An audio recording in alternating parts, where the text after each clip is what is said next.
orthodox, although he is orthodox according to Halacha, but he doesn't like the label and he wants to be called Hasidic or modern Hasidic. And I will just say a few sentences that I learned about him from a beautiful essay that he wrote called Torat Chaim V'Avat Chesed. Rav Ysoscher believes that Chassidut is an answer to postmodern relativism and to an excess of rationalism. And he grew up in a family where his father was a Chassid, not intellectual, but really in the way he lived it. And that had, of course, a strong influence on him. And he learned modern from his mother, but I didn't go into the details for that.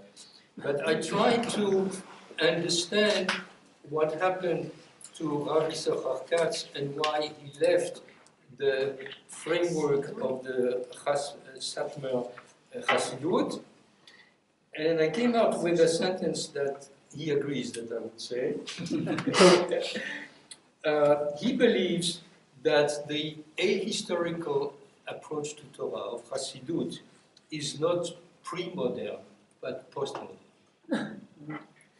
And this having been said, and we want to learn a lot from Ysoscher Katz, so I will ask Thank you, Marcel, for the wonderful, wonderful introduction. And thank you also for the incredible invitation. I think that one of the many amazing contributions that the rabbis made to religious life is the invention of a notion of a bracha. Right? A bracha is really an opportunity to create and spiritualize our, mundane and physical encounters. I have no doubt that if the rabbis were around today, they would have designed a special bracha when you actually meet in life a virtual friend, right? You find out people who you've been communicating with them for months on email, and there's some kind of, speck on the internet. And then you get off a plane, and you actually find out that Marcel is a person in flesh and blood. He actually exists. It's like, there's an email in Marcel, and what does he look like? What does he sound like? And he exists. I have no doubt that if the rabbis were around today, there would have been a special bracha for that. I was like, wow, I don't know what the bracha would be. I have certain versions of possibilities, and I'm open to suggestions. But it's kind of the miracle of modern technology is that, and also, I walk into the Beit Midrash, thousands of miles away from my home, and I look around and I see familiar faces. I look at you and recognize you. I look at you and recognize. I'm thinking, what's going on here? And I was, 2 years ago we were in England together and we shared some Torah. Were you there as well? Oh, you're the one. Okay. So I look at you. Actually, I'm going to embarrass you. You look really embarrassing. And I look at him and I say, he looks so familiar. He looks like the steward on the plane today. I promise you. And I go, who are you? When did I see you before? You look a little like one of the stewards on the plane. But then as I'm trying to think of like, that's where I saw you. I saw you live. So really, really, really thank you, really, for giving me this beautiful opportunity to teach Torah in Eretz Zavat Chalav with chocolate. And it's just amazing. It's just amazing an opportunity. So Yashik Bachachem. And Shari and I, my wife and I, are looking forward to spending this weekend. Really, as I love to tell my students, that really we are here in this life to schmooze with other people. We just learn Torah so that we have what to schmooze about. So hopefully we'll learn and have enough Torah so that we'll create relationships. And the fascinating thing is that, we do this a lot. My wife and I travel and teach. And the amazing thing is that while the physical encounter lasts for a weekend, 3 days, 4 days, the relationship stays forever. The relationship continues forever. You know, the Mishnah in Avot says, Emet knei va'al timkor, right? What does that mean? Every transaction in life has an exchange where you gain, but you lose, right? If you buy a nice car, you lost, I don't know how many francs, but a lot of francs. You know? When you buy food, you lose something. Or when you sell. Torah, ideas is the only exchange where you just gain without losing. You just exchange ideas with other people and you lost nothing. And we go home always, marveling when we're going to leave after a weekend like this, how much heavier our suitcases are. Not with physical things, because we can't afford physical things, because we're just teachers, but with spiritual and emotional and intellectual richness that we take home. So really, kol hakavod, and thank you for giving us this opportunity. So, Rabbeinu Tam. Why am I interested in Rabbeinu Tam? Because of his name? By the way, does anybody know what was his real name? What was his real name? Who knows what his real name is? And it's really pretty obvious because Tam is not a name, but there's someone in Tanakh who's called Tam. So because that person is called Tam, he got, what did I say? Say it? Yaakov, right? Yaakov ish Tam Yoshev Ohalim. And Rabbeinu Tam's name was Yaakov. Because Rabbeinu Tam's name was Yaakov, he got the name Tam. And it's actually a cuter name. It's a nicer name. So, where do I come to all of this? So, as Marcel mentioned, I didn't grow up modern Orthodox. I grew up Haredi, ultra-Orthodox in the Satmar community. And, over the course of the weekend, hopefully I'll have a chance to talk to you and share with you my story. You will be disappointed because I don't have a sob story. I don't have a tragic story. I mean, it was a wonderful life growing up in Satmar. I have really nothing to complain. As I like to say, my father, Zichrono Livracha, passed away a little bit more than a year ago. And I like to tell people, people ask me how my mother is doing. And I tell them that the lesson is, don't be nice to your spouse. Because when you die, they're miserable. My father spoiled my mom so much. He was so good to my mother and so sweet. But I mentioned this because I grew up in a sweet, nice, warm, and loving home. No sob stories. But I think, people journey. I'm sure I'm not the only one journeying here. And my journeys took me to modern Orthodoxy. And I've been fascinated and intrigued by this tension, this conflict. Right? Orthodoxy kind of demands of us certain things. Modernity sometimes pulls us in another direction. And the question is, how do we resolve those tensions? How do we resolve those conflicts? Orthodoxy on one side, modernity on the other side. How does it work? Satmar Rebbe. Who knows anything about Satmar Rebbe? What? I should tell you? So Satmar Rebbe was not a simple person, that's putting it mildly. He had two things that he was very obsessed with. Anybody know what are the two things that he was really, really, really obsessed with? Anti-Israel. Very good, right? One of them was Zionism. How did you know? My great-grandfather was the Dorevi. Oh, really? Yeah. Oh, I know big the story, difference. so you know a lot about it. A good name. Exactly. So Satmar Rebbe was obsessed with Zionism. That's all he talked about. And the other thing that he talked about was, whatever, halavai. Sexual impropriety. He really was obsessed with that sexual, inappropriate sexual behavior. Whatever. That's a long story for another conversation. But literally almost every Shabbat in the drashot, whether it was Friday night, or it was Shabbos morning, or it was Sudah Shlishit, that's all he would talk about. And his Gabbai said to him once, and he said, Rebbe, I don't understand. How is it that you end up talking about this all the time? And he said, I don't know what to do. If I open a Siddur, I see Tzionis. I open a Chumash, I see tzionis. I open a Gemara, I see tzionis again. Whenever I look, that's what I see, you know. And as the old saying goes, you can take the kid out of Satmar, but you can't take Satmar out of the kid. Wherever I look, I see orthodoxy and modernity. I believe that that's the story of the Jewish religion. The Jewish religion throughout history is the question of how do we resolve the tension between orthodoxy and modernity. I would even argue that so much of the Talmud is exactly about that tension.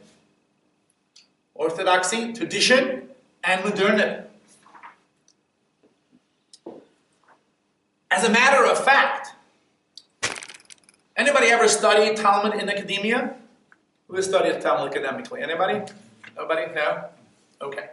So, it used to be that we always thought that Jewish history goes from Tanakh to Talmud. Right? We now know otherwise. Anybody know what is the period between the Tanakh and the Talmud? Which community preceded the rabbis of the Talmud? Anybody know? What? Well, the Anshe Knesset Agdol are from the early Talmudists. Who is the community prior to the Talmud? Before the Talmud? If you know a little bit about history, there was Qumran, of course. The Qumran community. Yasher Koach. The Qumran community. What we know now is, right, and anybody know what the Qumran community? The Qumran community, everybody know the story, right? So they discovered all these manuscripts that was broken down into small pieces, and they put it together. That was the community of Jews before the rabbis. Once we found the Qumran documents, should I not move around? You know, there's a website. There's a website called Rate Your Professor. Anybody know about that? Yeah, there's a website, Rate Your Professor. Any student can write what they think about their professor, which is terrible. So someone came up with the idea of also having a Rate Your Teacher for high school teachers.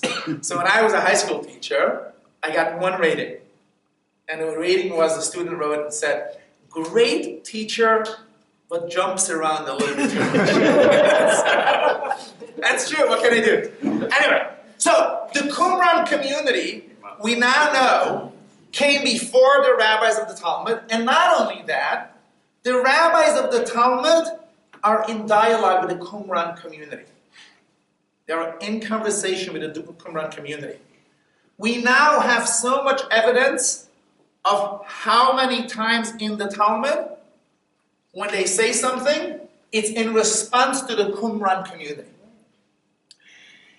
In general, it's a little bit of a generalization, but in general, the tendency is the Qumran community more machmir, the Talmud community more mekil. As a matter of fact, one of the best examples that I like to quote always is a book by an amazing scholar in Israel by the name of Vered Noam. Is anybody familiar with Vered Noam? What? We have Yes, one. no. Oh, no, you have her books? Yes. Yeah. You know Vered Noam? Yeah, Vered Noam is an amazing, amazing scholar. And not only an amazing scholar, an amazing person. Which I know my wife is a scholar, so I hope she's going to forgive me. It doesn't always happen. Not every amazing scholar is also an amazing person. Some of them are amazing people. Vered is a deep thinker. Vered Noam is a scholar of Talmud. And not only is she a scholar of Talmud, she is a scholar of the really hard sections of Talmud. Does anybody know which is the hardest section within the Talmud? You know, the Talmud is divided into 6 pieces, right? Zra'im, Moed, Nashim, Nezikim, Kadashim, and Taharot. Does anybody know which one is the hardest piece of the Talmud? Taharot, exactly. Vered Noam has done her study on Taharot, on all of Taharot, and consistently Vered shows that a significant portion of Hilchot Taharot is the rabbis in polemic with the Qumran community. The Qumran community in general tend to have a more stringent approach to these halachot of Tumah v'Tahara, and the rabbis, generally speaking, offer a more lenient approach. So already in the time of the Talmud, we see that tension between modernity, change, tradition, and so on and so forth. And I could have given a share of that tonight. But the same is true for the medieval period. 10th, 11th, 12th century, we see the same thing happening. Once again, the community is very frum, but the community is challenged by modern reality. Either modern reality as philosophical challenges, or just the reality of life. Crusades. The Crusades, life, and a lot of different things. And the Rabbeinu Tam is a star when it comes to these challenges. And what I want to do is take a look with you at how the Rabbeinu Tam struggled with these issues. How the Rabbeinu Tam models for us, actually. How he can be a model that we can repeat. Okay, so what do we know of the Rabbeinu Tam? Who was the Rabbeinu Tam? Grandson of Rashi. Right, Rabbeinu Tam is the grandson of Rashi. Rashi only has 3 daughters who supposedly wear tefillin. I mean, I don't know if we have evidence of that, but that's the legend, that Rashi's daughters love tefillin. That's the story. It would be nice if we had a picture of that. That would have been wonderful. That would have been very useful. There's no evidence at all. No evidence at all of that. But he had 3 daughters, and one of his daughters had 3 sons, all of them of whom became scholars. Rashi is on one side of the page of the Gemara, right? Whenever you open a Gemara, is Rashi. On the other side of the Gemara, you have Tosfot. Almost every page of the Talmud, Rabbeinu Tam fights Zaidi. Almost every page in the Talmud, Rabbeinu Tam disagrees with his grandfather. I always try to imagine what the Shabbos table looks like in that family, right? They'd come home Friday night for dinner, and Rashi would sit down and say, Yankele, what was it this week? What did I do wrong this week, right? And it's like, but it's very interesting. And by the way, does anybody know the most extreme example? What is the most extreme example of Rabbeinu Tam disagreeing with his Zaidi? If you know a little bit about Hasidim, you should know. I'll give you a clue about Hasidim and the way they daven. Tefillin. Exactly, right? Hasidim wear 2 pairs of tefillin. One is called Rashi tefillin. One is called Rabbeinu Tam tefillin. I always try to imagine. That's Friday night when Yankele comes to Zaidi, and Zaidi says, "So Yankele, what was it this week?" And said, "Zaidi, I hate to tell you, your tefillin are puzzle." Because that's what he said. He said that Rashi's tefillin are pasul. Fascinating. And I don't know, we haven't done anything yet in terms of really getting to the bottom of this. But my point in saying all that is to show the kind of personality that Rabbeinu Tam was. Rabbeinu Tam said what he believed. And if it meant that Rashi would be disappointed, so Rashi would be disappointed. One other biographical sketch, one other really biographical tidbit of Rabbeinu Tam that I want to share with you is in the source, and all of the sources have English translation except for the first page, unfortunately. I apologize, on the first page I don't have a Hebrew translation, but it is on the top of the page, the left-hand column, on the top first page, very first page, this is what it looks like. Very first page. Let's see where I am? Yeah. Okay. Left-hand column, second line. Anybody want to read? Mm-hmm. Who wants to read? It's in Hebrew, but... Yes, please. Marshall, you want to read? I'll read and I'll translate. It's a little bit small. Yeah, But you know what? I'll read it and then you'll help me out with the next. It's a fascinating story. It's a very fascinating story. Ve'od ratzal Rashbam lasot acheret. There was once a story with the Rashbam. Rashbam is an acronym, stands for what? Rabbeinu Shmuel ben Meir. Shmuel ben Meir, who is the Rashbam? Anybody know who the Rashbam is? He writes a commentary on the Torah, right? Yeah. Rabbeinu Tams' brother. So look at this. It says, Kishefal anayim haya. Anybody know what Kishefal anayim haya means? Anybody see a Hasidic Bachar walking on the street? How do Hasidic Bachar walking on the street? Yeah, right? He walked like this. It was very frum. It was very frum. Kishfal einayim haya. And this already is very helpful for us. It gives us a little bit of an insight into the personality of Rashbam. Rashbam is a frum guy. Okay. V'ratza la'alot bekaron asher sus uperet moshchin bo v'lo yagish. And once he wanted to ride a horse and buggy, and a donkey and a horse were attached to the carriage, which is asur, right? Lo sachrosh b'shor v'chamor yachadav. And already we hear a little of a critique of the Rashbam, right? He is frum, and because he is very frum, he almost made a terrible mistake. He almost did an aveirah. He almost went onto a carriage that was what? Yeah.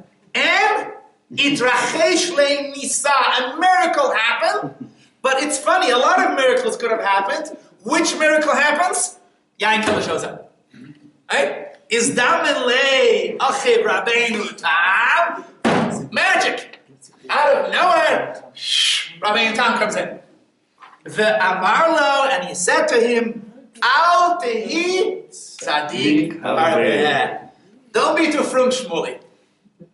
Too frum can cause problems, right? Sa'amarum enecha v'hinesus ufered likra. A fascinating story. And this is not from some kind of, enlightenment scholar. This is from a very authoritative source. In every shas that you're going to take off your shelf, there is that story.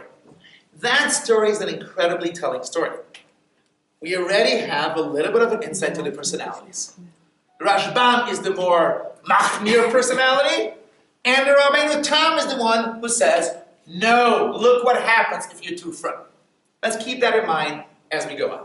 Now let's take a look at a list of examples of Rabbeinu Tam's courageous style of Psak. Let's go to the next page. Next page. So from now on, you'll have the Hebrew and English side by side. Follow whichever you feel comfortable. You always have the same side by side, but we'll read in the English all the time. Who wants to read in the English? Top of the page. Sefer HaYashar, Rabbeinu Tam responsive 45:6. Who wants to read? Please. What's your name?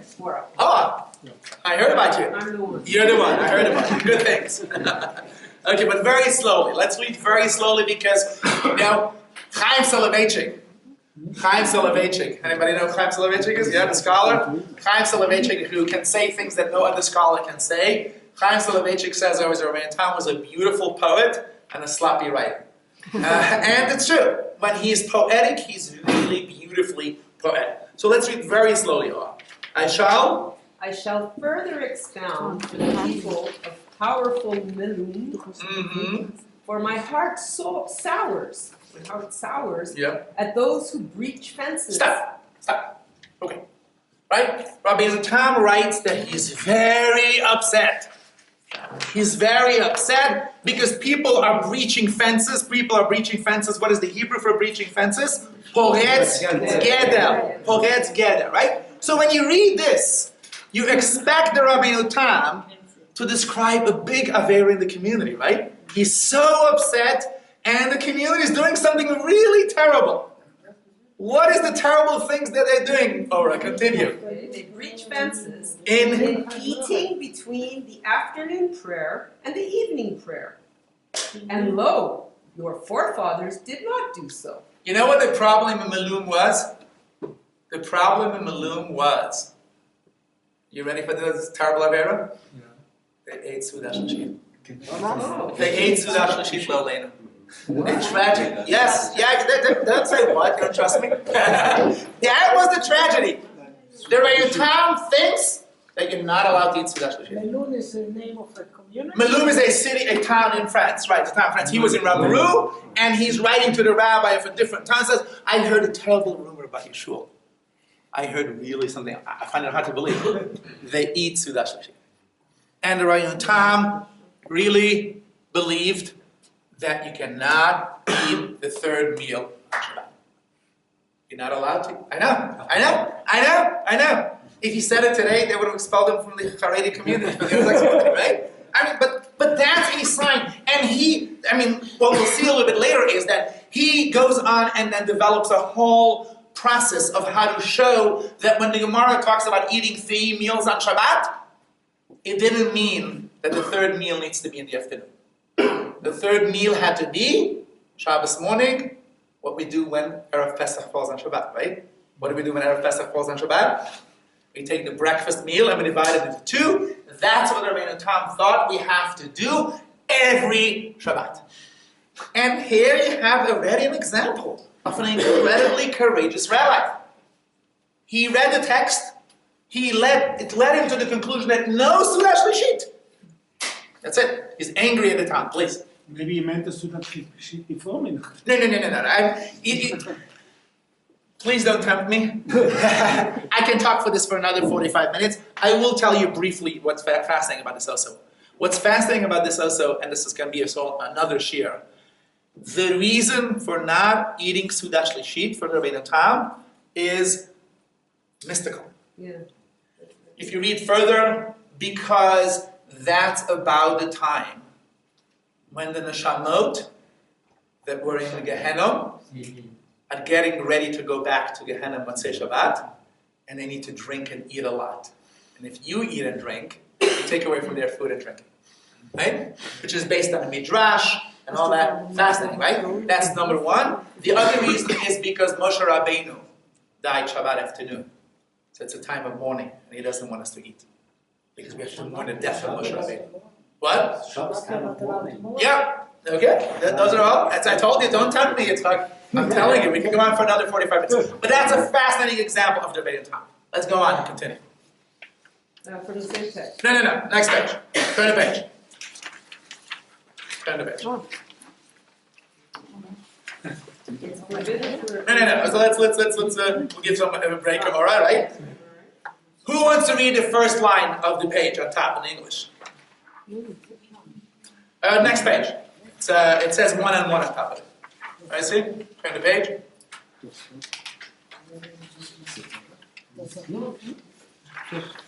Yeah. So before the toast on top, who wants to read that line? Just one line. Please, louder. A little louder. It's forbidden for a person to make a partnership with an idolater. Idolater, right? So basically, there's a line in the Gemara, a very simple line in the Gemara. It says, "Don't do business with people who worship avodah zarah." Right? And the reason for that is because it says in the Pasuk, "V'shem Elohim acherim lo taskiru." And how do the rabbis read this pasuk? The rabbis always have a twist to read the pasuk. Not the pshat. V'shem Elohim acherim lo taskiru. What does the lo taskiru mean? Yeah, so it normally means don't mention the name of a foreign god. But the Tuf makes them read it what? V'shem Elohim acherim lo taskiru. Don't remember? No, don't cause others to mention an avoshem of avodah zarah, right? So if you do a business deal with someone who is an oved avodah zarah, anybody here been in a business partnership? Yeah? They don't always end up well, right? They don't always end up well, and then you have to split, and then you have to take an oath and say, I didn't cheat. So what happens if you are in a business partnership with a non-Jew? There's a good chance that when the business breaks up, you're going to have to cause them to make an oath. And they're going to take an oath, and they're going to mention their avodah zarah. Can't do business with the non-Jew. Because there's always the concern that you'll cause them to say the name of avodah zarah. That's very nice. Are you laughing? Why are you laughing? Nice, I don't know. No, you didn't let me finish my sentence. That's very nice. When you live in a world with a bunch of Jews. So then every time you want to start a business venture, you go to your chaver and you say, let's do business. And then you say, sure, after davening we'll have l'chaim and we'll start a business. But when you live in France in the 11th, 12th, or 13th century, when the Jewish community is this big, if all you can do business with is a bunch of Jews, you're not going to be able to pay the bills for Chalas and Shabbos. And that becomes a problem. And that's where we're going to start seeing how Rabbeinu Tam and others deal with this problem. So let's read the Tosfot. Who wants to read the Tosfot? The piece underneath, I didn't get your name by the way. Your name, what's your name? Ayonat? Yonat. So underneath the piece where Yonat, who wants to read it? It is Forbidden for a person to make a partnership, say Rav Shmuel, the Rashbam, all the more so if it has actually come to an oath that one must not receive it from him. You read the parentheses. One must not allow him to swear. Rashbam is sticking to his personality. Rashbam is a firm guy.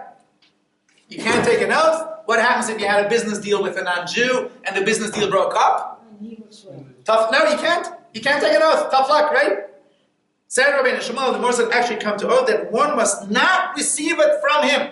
If you have a business deal with a non-Jew and the business falls apart, you're doomed. You can't let him take an oath. Because that's what the Gemara says. Rabbeinu Tam is a more practical person. Rabbeinu Tam knows that that means the Jewish community will not have parnasah. The Jewish community would not be able. So what would you say before you read in the Tosfot? If someone comes to you and says, Rebbe, help me out here. I want to make a deal go into business with a non-Jew.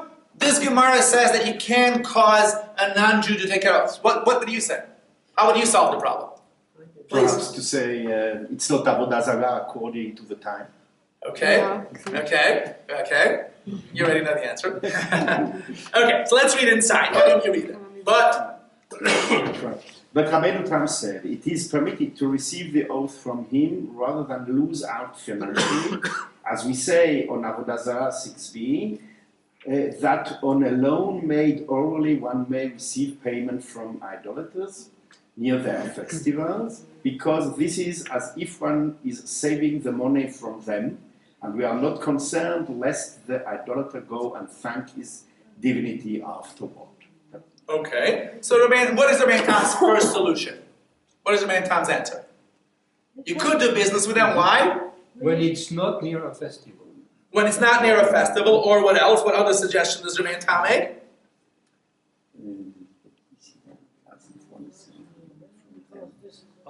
It's made orally. Made orally, and the most important key solution in that line that we just read? Saving the money. Exactly. If it comes with a financial imposition, you're going to lose out financially. If you're going to lose out financially, perhaps one can be makel. Okay.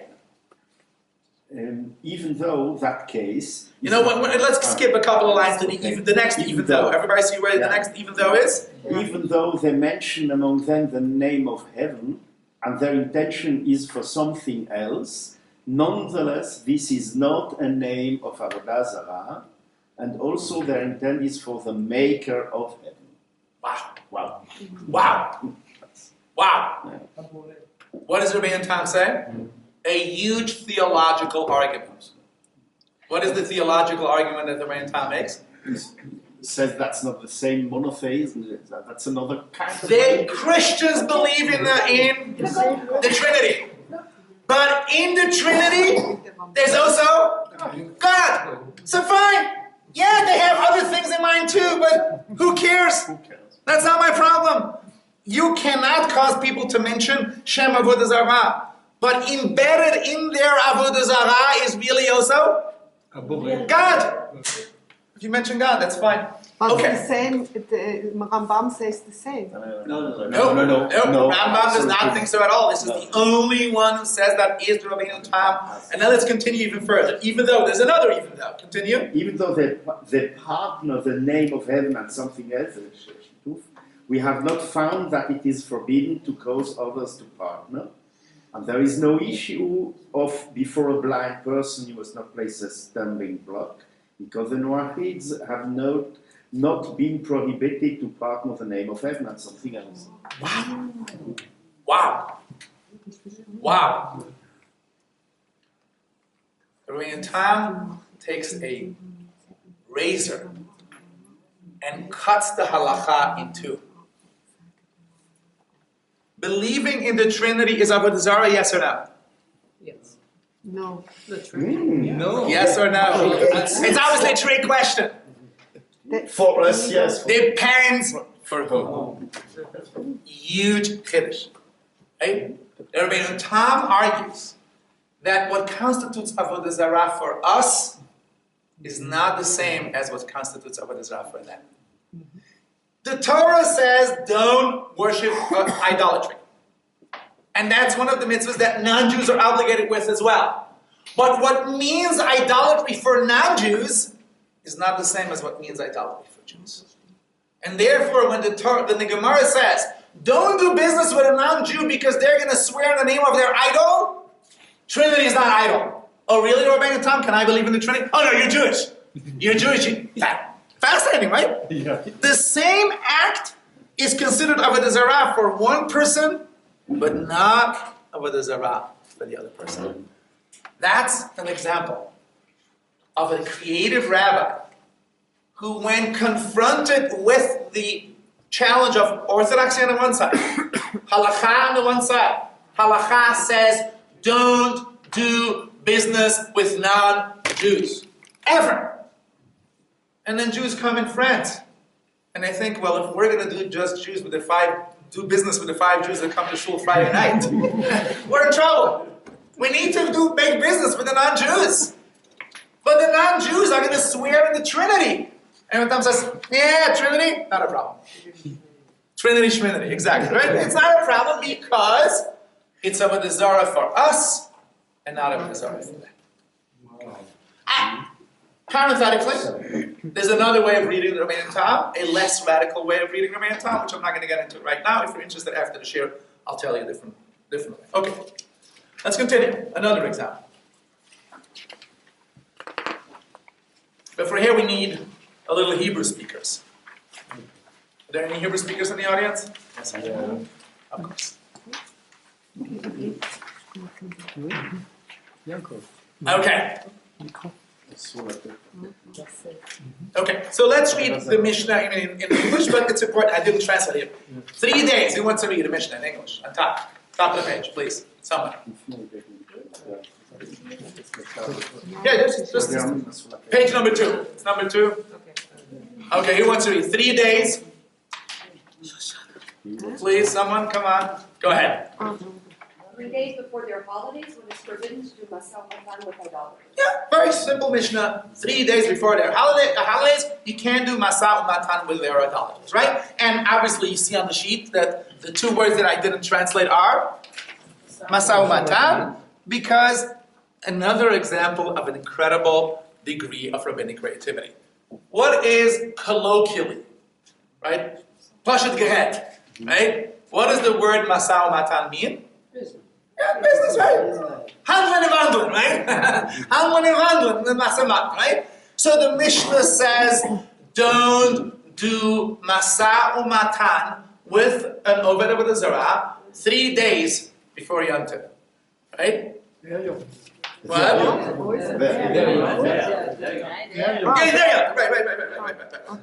Right.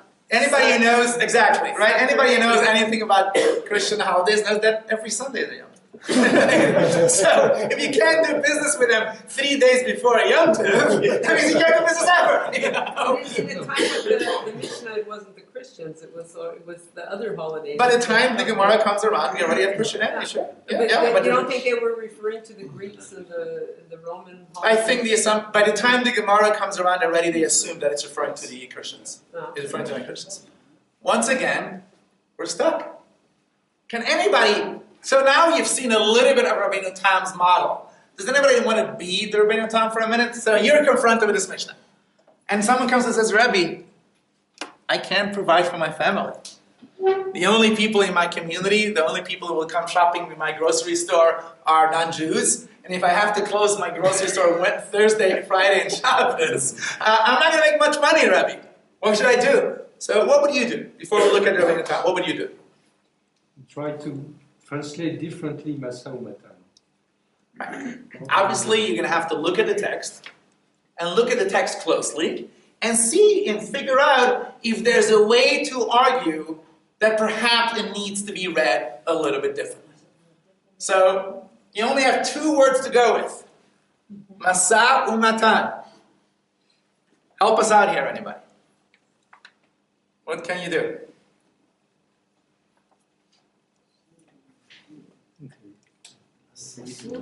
Okay. Yeah? Anybody?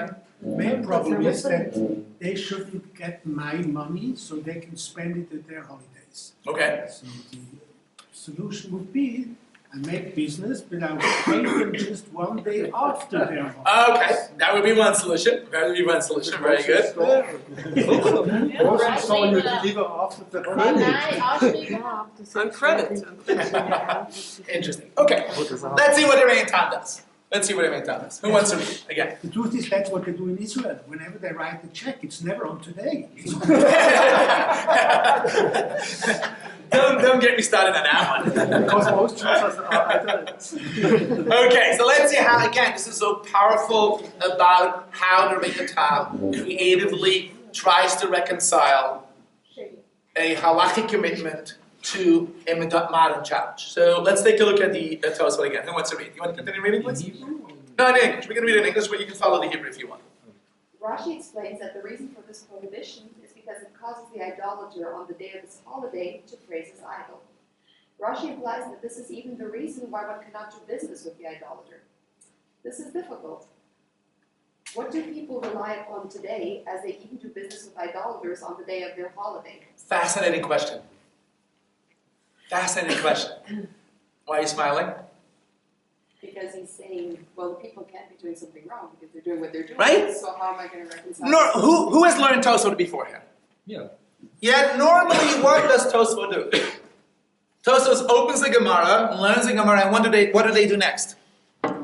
They go around and say, look, I found another Gemara that contradicts this Gemara. How do I solve it? But that's not what the Rabbeinu Tam does here. What does Tosafot do here?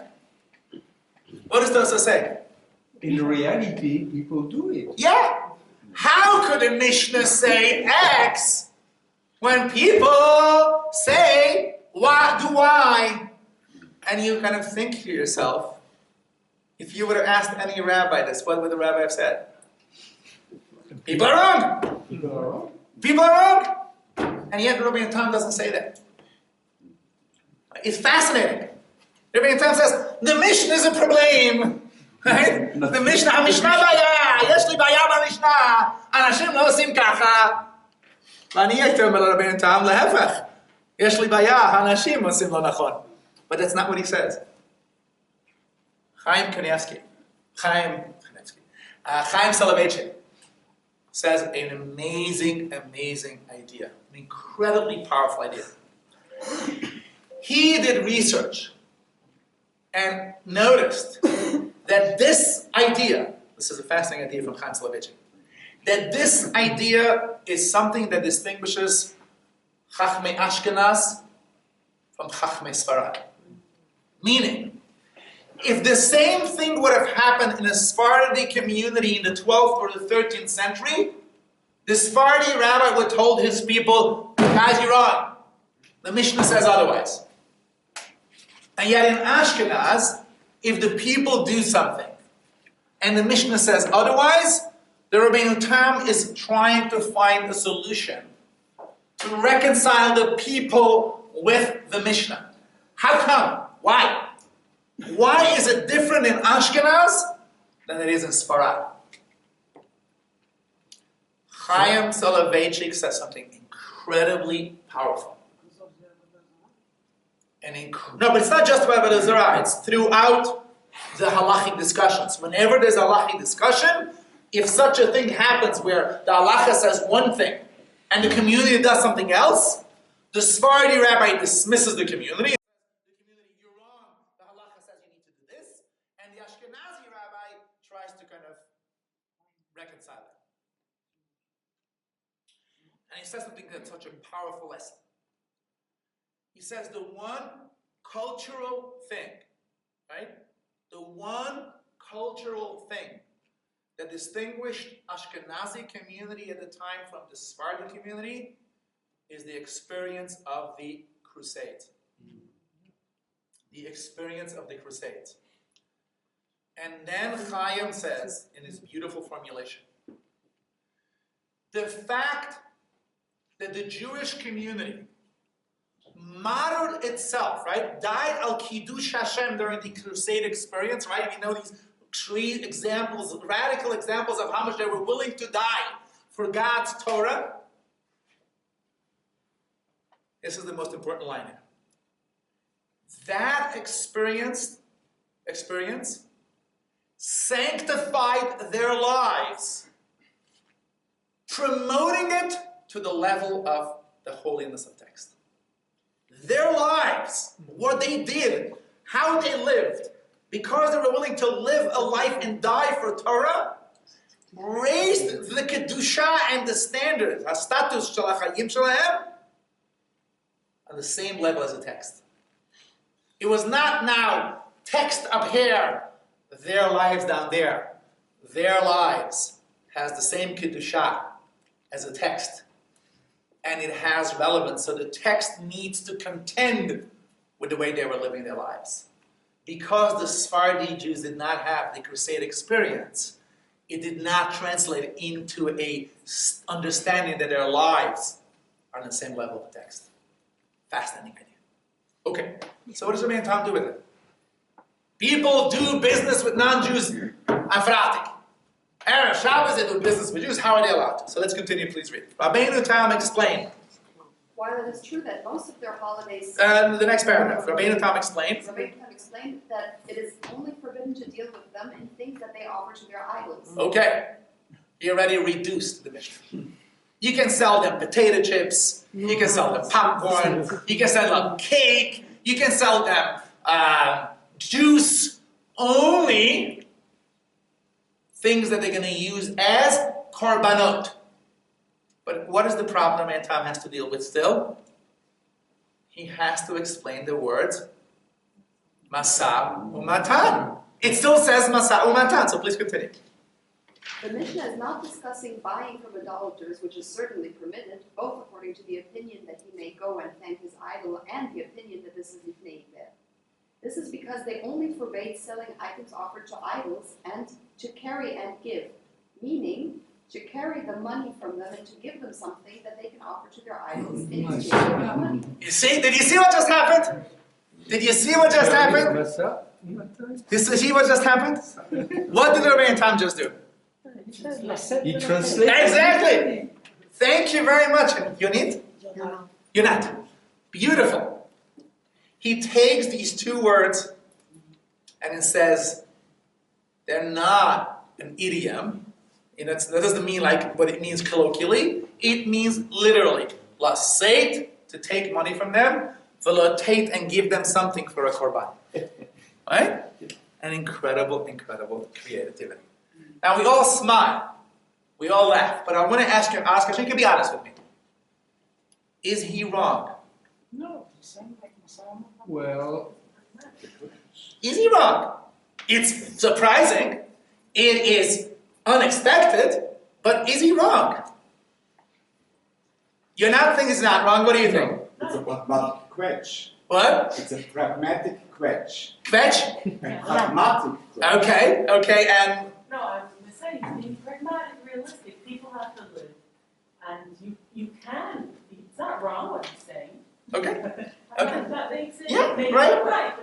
it's not. So I think it's not the conventional way of reading it, but it is a feasible. Although Marcel, you're not convinced. No, I think it's okay. Well, it's You're buying. it's kind of like turning the blind eye. Like, I don't want to know. Oh, really? Yeah. It's a little bit more than that, right? It's a drash. It's the way of drash that Chazal used to use every time when they need it. Interesting. Any other thoughts, people? Do you think it's a legitimate read or not? Because I struggle with this all the time. When I see this, like, the times I feel drash, I think, yeah, okay, possible, maybe. You're smirking very much. Why? No, person next to you. No, I'm used to, to take words and somehow make them fit what you experience. Okay, right. Anybody else?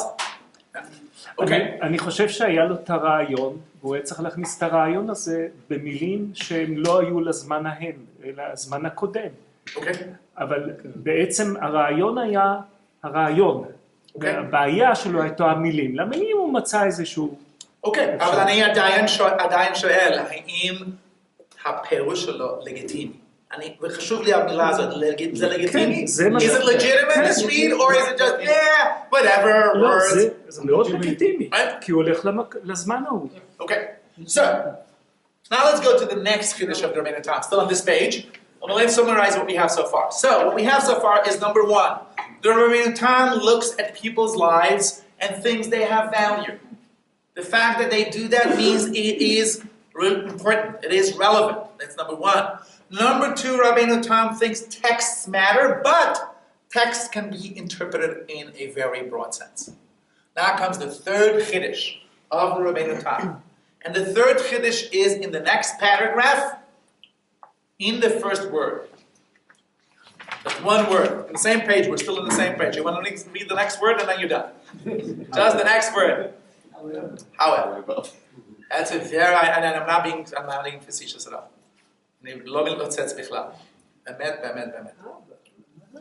However, what do you think the however idea is? Well, probably he limits it to the time, because what is like the Chiddush is doing is actually potentially very dangerous, because one can come and say, well, if you take this example, then we'll also find 100 other... Why don't you read a little bit of the rest of the sentence? Exactly what you said. Read a little bit of the rest of the sentence. However, it is appropriate to be stringent. I don't know how to say it in the simplest words, so I'm going to use a fancy English term and hopefully I can translate it. Yeah, but that's obvious, but the religious experience is a zero-sum game. The religious experience is a zero-sum game. What I mean by that is, kulot are legitimate. But when you introduce a kula, you've created an inequality. And you need to even that out with a parallel chumrah. Every kula needs to be balanced with a chumrah. It is a zero-sum game. You gotta be religious. Now, religion cannot make life impossible, but religious also has to be demanding. If the religion is all about kulot over and over and over again, you've defeated the purpose. You've defeated the purpose. And that's something that we're going to look at one more time, at least one more example. The idea of however. For the Rabbeinu Tam, the however is a very important philosophy. And I like to illustrate this with an example, which I usually get a lot of pushback from that. A lot of pushback. But then otherwise, what's the point? So I once, before I started teaching at Chavavei Torah, which is the rabbinical school where I teach now, I taught in a girls' school in Teaneck, New York, called Mayanot. Anybody heard from Mayanot? It's called Teaneck? Okay, it's a modern-orthodoxen school. What's it? I read about it. Okay. So this was a pretty progressive school, but this goes back, 12, 13, 14 years ago. And I want to hear what you think about it, and push back, really push back. So it was a girls-only school. And the girls came and asked if they can have a women's only Megillah reading on Purim, read by women for women. Now, in the 21st century, it's not. I don't know what's going on in Zurich. Perhaps in Zurich that's shocking. No. Is there such a thing here? No. Okay. But So it's perhaps. not shocking. It's not shocking. We Some have people enough There's an women. egalitarian. Okay. So, but in America, this is no longer the big deal that it was at the time when my students asked me. It was a big deal, and the principal asked me to kind of, take charge of the project. And I put together a source sheet. We learned the sugya. We discussed it. We kind of looked at the different things, and then ultimately we concluded that it is okay for the students in the school to have a women's Megillah for women. But I told the women, remember, Rabbeinu Tams' idea of however. If we are going to go away from a community norm and take on a different kula, I want you to tell me what chumrah you take on instead. Because for me, the Rabbeinu Tams' idea is that there needs to be an equilibrium. If you're going to make an accommodation for modernity, you have to also strengthen the tradition. Now I see a lot of shaking because I think I'm getting pushback. Baruch Hashem. What's the kula? Okay. Right? That becomes the question. The question is, having girls reading Megillah for other girls, is that a kula or a chumrah? And did I introduce a kula in the community or did I introduce a chumrah? I don't know. It's a good question. I don't know. I said it openly that I'm kind of not sure if it's such a good example, but please. It's not according. Of course, it's not the kula, but it's not according to the tradition. And it seems so it is a breach. It's a breach of the tradition. The chumrah is for you. You're not allowed to listen. Exactly. Anyway, okay. Let's move on. With bracha. Yes, of course. Okay, let's move on. Okay, next one is the sugya, next page number 3, the sugya of Reicha Milta. Reicha Milta. Who knows what the word Reicha Milta means? It's a halachic idea that has to do with kashrut. Anybody know what Reicha Milta means? Reicha Milta. Very good. Reicha, what's Reicha? Reach, odor, right? So Reicha Milta is an idea in Halacha that odor, smell of a davar asur is also asur, right? So not only can you not eat something that's asur, you can also not smell something that's asur. Now, does that mean that you can't walk past a McDonald's because you're going to smell a cheeseburger? No, that's not what it means. Actually, Ora very nicely explained what Reicha Milta means. What does Reicha Milta mean? The food takes on the aspect of it. If you have kosher food baked in an oven together with non-kosher food, where the odor of the smell of the non-kosher food goes into the kosher food, that becomes a problem. Okay? Fine. Only with heat? What? So it only happens if it's cooked together. Like Exactly, if it absorbs. Exactly. Only if not it's... like if I pass by. That's what I'm saying. You can really walk by a McDonald's and go, that smells good. That's fine. Exactly. You can even hold. Yeah, that's fine. I can sit in McDonald's, eat something kosher. Yes, exactly. Yeah, it's only when it's absorbed through cooking. Exactly. Yeah. You can have a matzah brie sandwich at McDonald's. Exactly. Yeah. But Reicha Milta is a problem. Now, to me, when I open a page of Gemara, the minute I look at a page of Gemara, I already know if it's a fun page or not. And how do I know if it's a fun page? Right, there's a lot of Tosfot. There's a lot of Tosfot I know, it must be a story, right? Because by the way, I'm telling you this. If I can encourage you to learn Tosfot, almost every Tosfot in Shas has a story. Because Tosfot doesn't come on the scene just like that. They are arguing with someone else. And there's always a story. So, why is Reicha Milta such a big problem for 12th and 13th century Jews? why is it such a long Tosfot and a big? Why is that such a big problem? They have common ovens where they put the food in. When did they use the common ovens? For the children. Chulent! It's the chulent problem. Reicha Milta is the chulent problem. Right? Because if you say that you can put kosher food to cook together with a non-kosher, in an oven together with non-kosher food, that means that when Chanukah tells Yankel, when gehst zu Schul, lass über dem Schulen beim Goy, and when it comes to heim from Schul, bring a heim dem Schulen, and when it comes to Schulen for Shabbos, that's not going to work anymore. Because Yankel is going to say that Rafa gesagt, Reiche Milsa.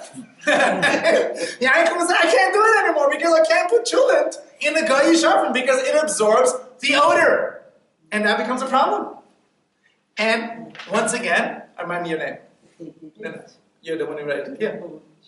Shoshana, right? Once again, Rabbeinu Tam knows, as Shoshana read before, that his shul does it. On the way to shul, Yankel always drops off the cholent by Henry, by the bakery. They drop it off by Henry in the bakery. What's going on? What are we going to do?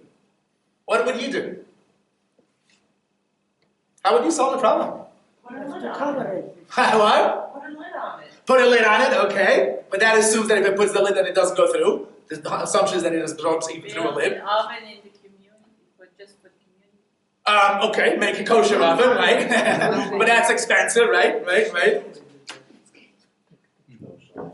Okay. You make it buckle and it's like buckle. Okay, let's see what the Rebbeinu does. So let's read. Who wants to read a Tosfot? Who wants to read a Tosfot?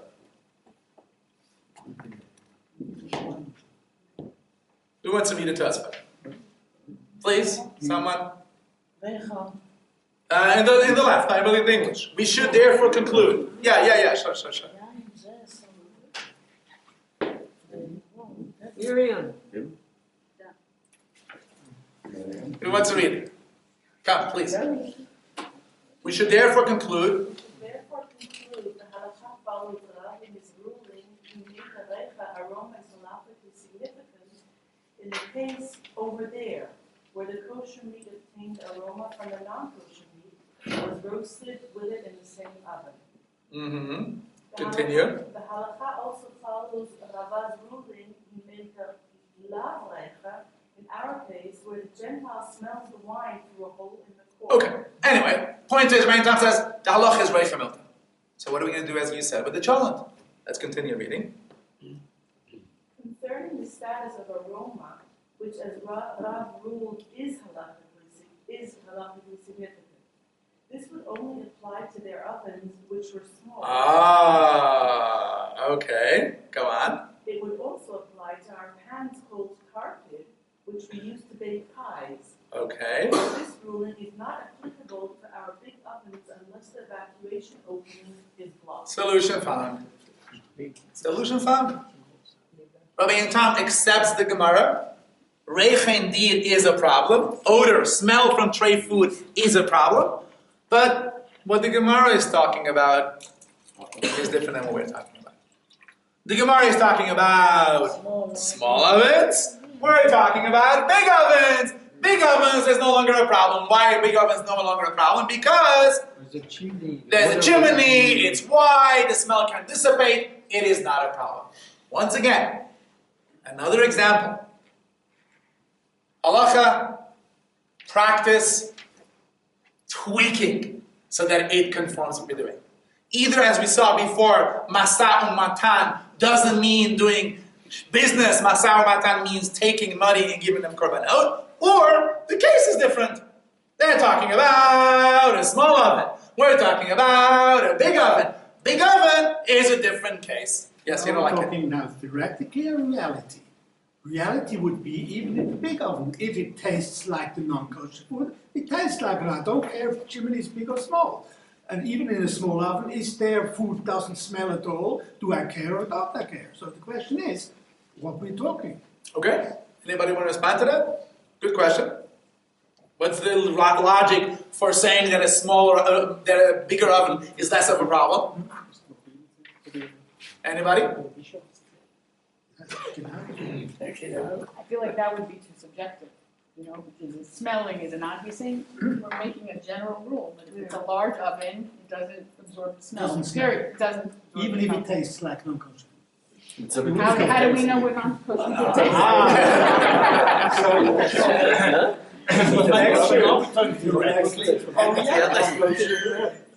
Right, yes, Marcel. You can consider that in a small oven, the density of smelling molecules in the air is small. And is big. The density is big. When the oven is big, the density of smelling molecule is much lower, therefore it can be batel. And I think that's the reason. That's the reason I made time. Or ventilation question. Right. Ventilation, because there's probably the technology of heating is not the same. We could also argue 100,000 things. I'm not even sure to what degree they're right. Here's the interesting question. That I'm curious what you think. What do you think happened when Rabbeinu Tam had this problem? And Shul didn't have hot Shul and Shabbos, and that would be a big problem, right? Did he explore the science, or all he needed to say is the text only prohibits small ovens because that's what they were talking about? Bingo. Right? It's an interesting question which I don't know the answer for. Did he then say, okay, let me explore the science of odor and the science of smell, or is he a hypertextualist? And he's saying halacha is based on what the text says, and now I have to think, what was the text talking about? Well, the text was only talking about a small oven. Done. What can I do? I don't know. I don't know the answer. And it's an interesting question when we study halacha. To what degree are we stuck with the text, and to what degree do we have to also see whether the logic moves and translates? I don't know. Yes, it's fine. It's many times where we had these arguments in yeshiva. We go on, and this side, and the very end was It wasn't Monday. It wasn't Tuesday. Everything was over. Exactly. But when we say it wasn't Monday, it was Tuesday, do I then have to explain why Monday should be different than Tuesday? No, they're talking about Tuesday. Exactly. The argument ends with that. Exactly. And that's why I'm saying we get to that. Done. That you knew. Done. It's over. And then, yes, please.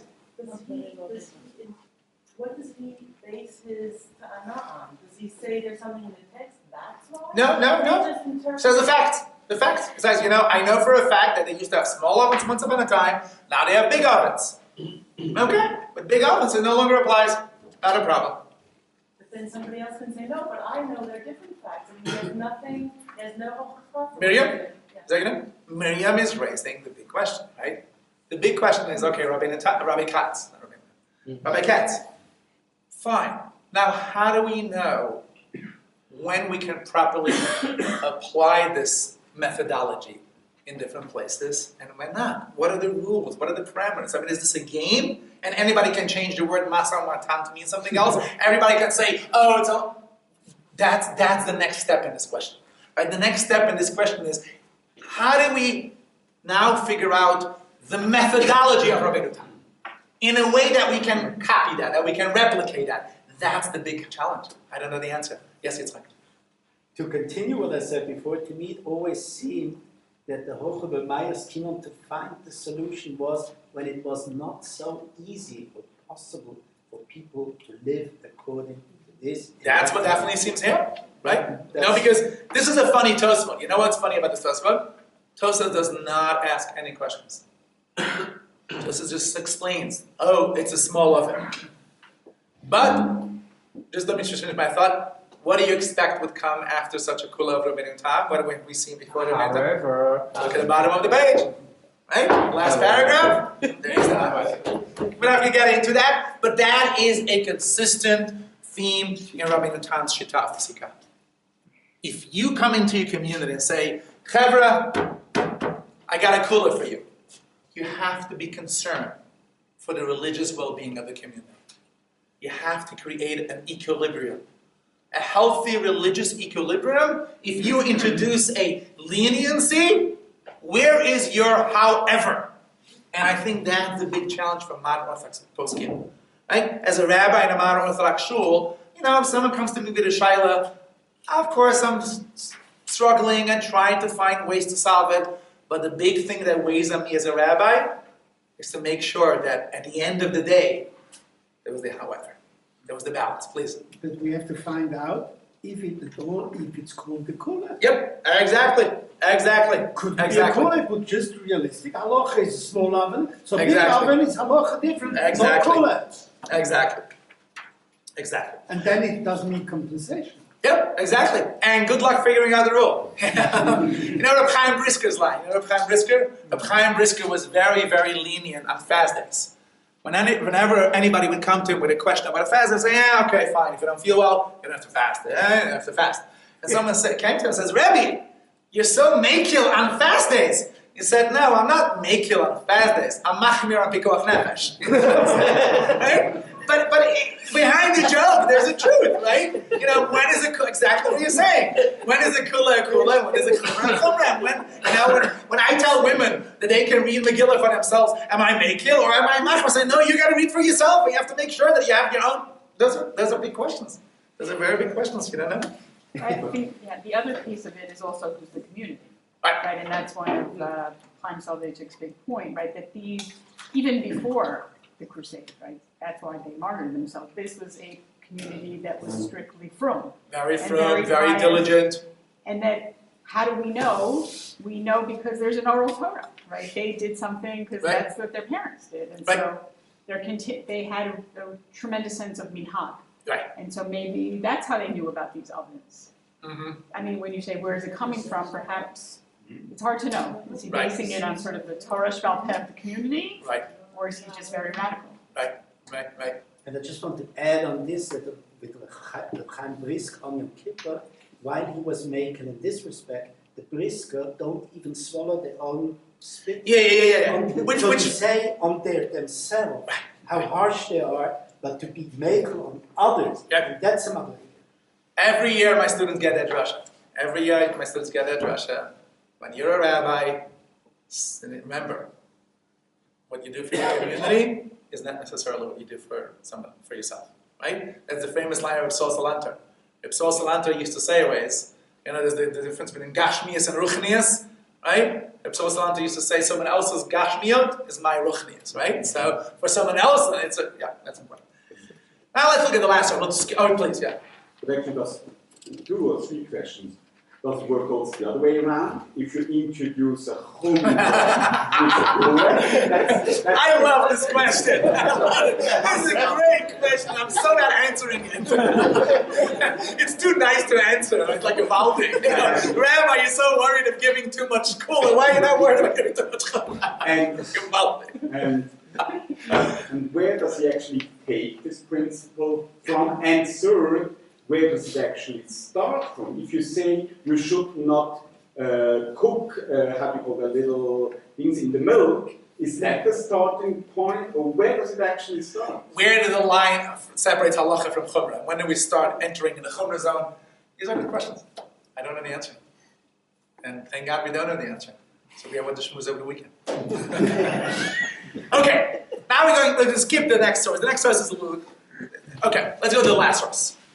Very last page. And, I've given this year before, and each time I give this year, I am hesitant if I should share that, because on the surface it is a very offensive Rabbeinu Tam, a very troubling Rabbeinu Tam. But historians, thank God, helped us redeem it.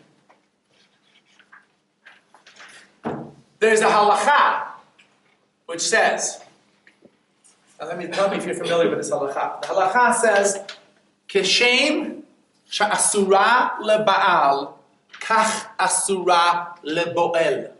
Anybody know this halacha? Keshem sha'asura lebaal, kach asura leboel. Okay. Should I take it? No. Take it? sorry. No, עדיף שמישהו יגיד את זה באנגלית.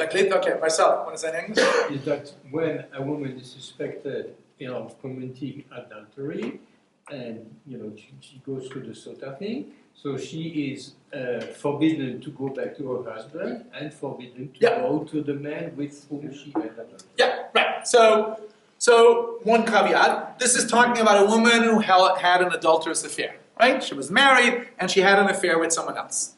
She had an affair with someone else. The halacha is that affair prohibits her from ever living with her husband or with a person that had an affair. She had an affair with. Kishem sha'asura leba'al, just as she no longer can stay married to her husband if she had an affair, kach asura lebo'el, she cannot ever marry the person she had an affair with. So the Rabbeinu Tam in Masachet Ketubot and again in Masachet Sanhedrin wants to know if that rule, and it's really offensive, I'm warning you, on the surface it's offensive, but it will not be offensive eventually. Does that rule apply if the woman had an affair with a non-Jew? Instead of sleeping with a Jewish man, she slept with a non-Jewish man. Does sleeping with a non-Jewish man have the same consequences? And the Rabbeinu Tam brings a pasuk in Yecheskel. What do we know about Yecheskel? It's that it is metaphor. Yeah? It's allegory. And he reads it literally. It says in Yecheskel about non-Jews that Besar Chamorim Besaram Vezirmat Susim Zirmatam. They're not human, they're animals. If you sleep with an animal, you can marry the animal, not a problem.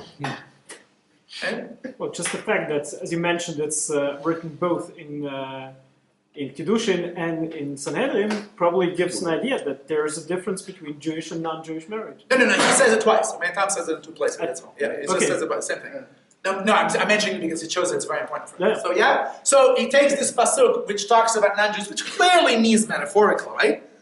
There's a behemoth, right? When you say I don't know Yiddish, right? Does that mean that I walk on four legs? Does it mean that I eat grass? It's like a metaphor. I mean, Yecheskel said that they're horses. He didn't mean it, but I mean, Tom takes it literally and says, okay, that woman can marry that non-Jew because she never had an affair with a human being. Crazy stuff. But historians were able to redeem this Rabbeinu Tam. And once again, shows the evidence of what an amazing, creative, and courageous rabbi Rabbeinu Tam was. And you're thinking, yeah, Rabbi Katz convinced me of that. What's courageous about calling goyim animals? The Crusades raped Jewish women. A Jewish woman who's raped can stay married to her husband. Unless, when can a raped woman not stay married to her husband? She's pregnant. Unless it was in public and she... A Kohen. It was a Jew. She's married to a Kohen. If a woman is married to a Kohen and she was raped, she can never go back to her husband. Okay? Nor if it's a Yisrael, it's okay. But if it's a Kohen, the halacha is she can never go back to her husband. And historians argue that this story is a cover story. Yeah. Right? This is Rabbeinu Tam making up a fake story to cover up the real argument.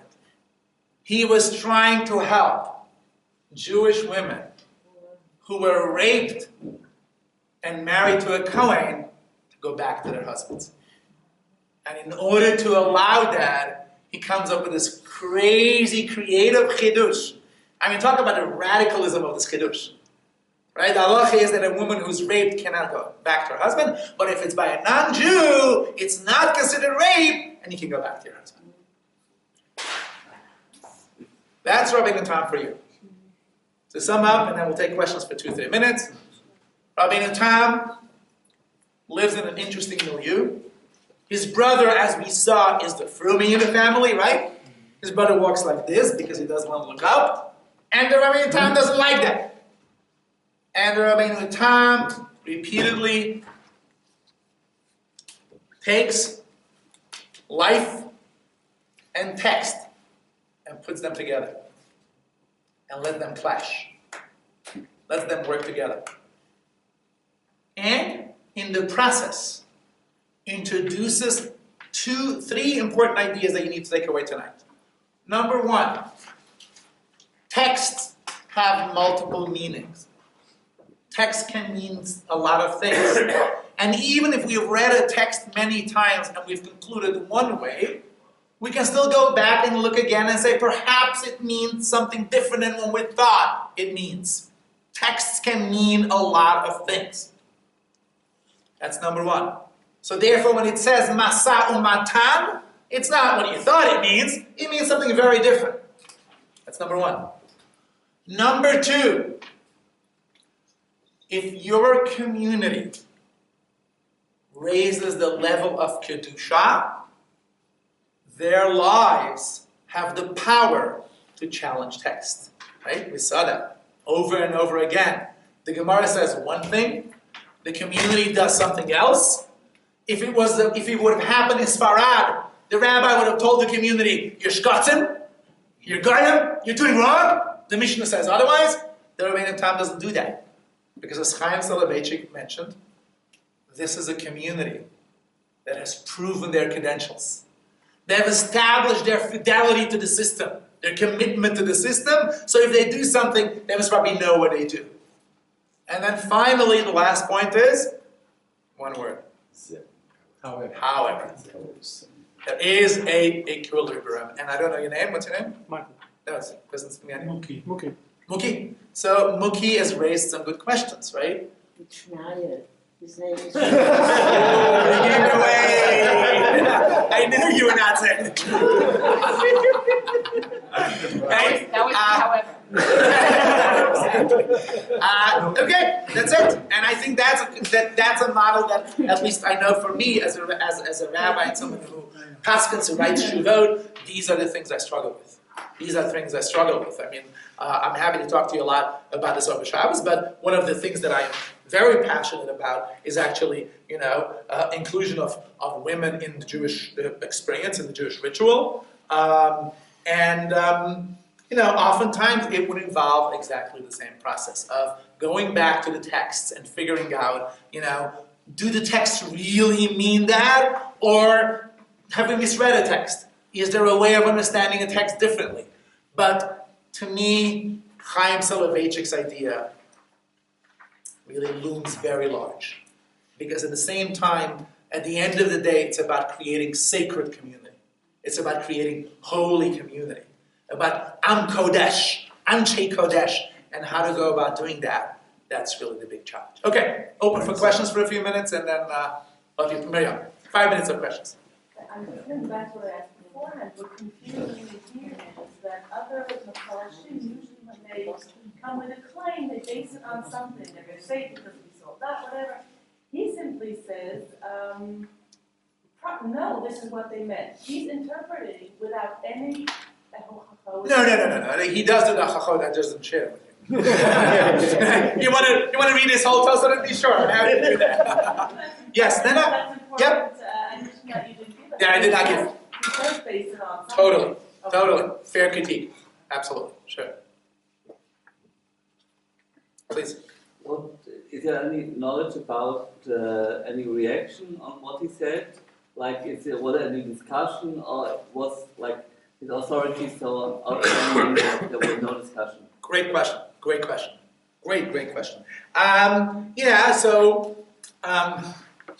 I picked Rabbeinu Tam because Rabbeinu Tam is on every page, and Rabbeinu Tam also is kind of a very creative thinker. One can rightfully say, who says we follow him at all? Who says that this whole methodology really is the correct methodology? And the way to test it is to kind of look at these cases. Did he win? Right? Does halacha indeed distinguish between small oven and big oven? Right? Does halacha say that you actually could do business with non-Jews? Does halacha say that the Trinity is not avodah zarah for non-Jews? That would be the interesting test.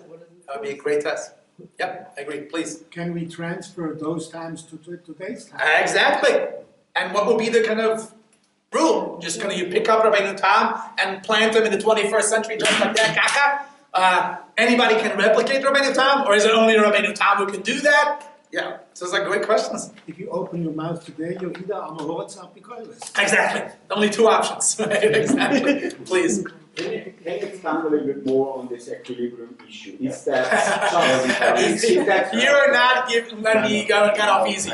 Is that just not as courageous approach, or is it something deeper, mystical, spiritual, and so on? Why do you think I know the answer? I have no idea. No, it's a good question. I don't know. I mean, you presented two models of halacha, right? You know, one is halacha as a behavioral system. This is how you should live your life. This is how you should behave. Or is there some metaphysics in halacha?